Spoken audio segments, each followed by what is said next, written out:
राधे राधे महाराज जी। महाराज जी, मैं कुछ फल व खाना का सामान लेकर मंदिर जा रहा था कि मंदिर के पास एक कुत्ता भूखा बैठा था। तो सामग्री मंदिर में देनी चाहिए या भूखे कुत्ते को खिला देनी चाहिए महाराज? भूखे कुत्ते को देना चाहिए, भूखे कुत्ते को देना चाहिए। एक बार एक नाथ जी महाराज महाराष्ट्र के संत हैं, गौमुख से गंगा जल ला रहे थे रामेश्वर जी चढ़ाने के लिए, और रामेश्वर पहुंचने वाले थे, बहुत से और भी साथी थे, कि एक गधा प्यास से पैर फड़फड़ा करके जवान निकाले हुए तड़प रहा था। तो बड़ा घड़ा था, तो रोका उनके साथियों ने, क्या रामेश्वर जी बिल्कुल नजदीक, उन्होंने कहा नहीं।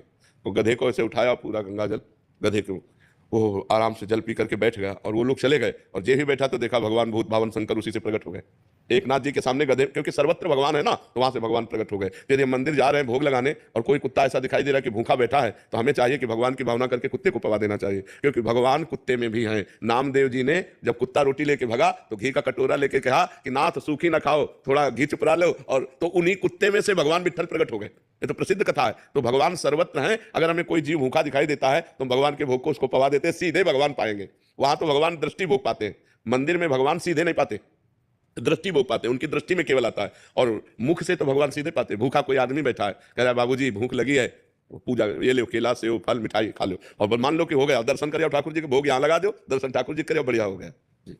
अलका जी, राधे राधे महाराज जी।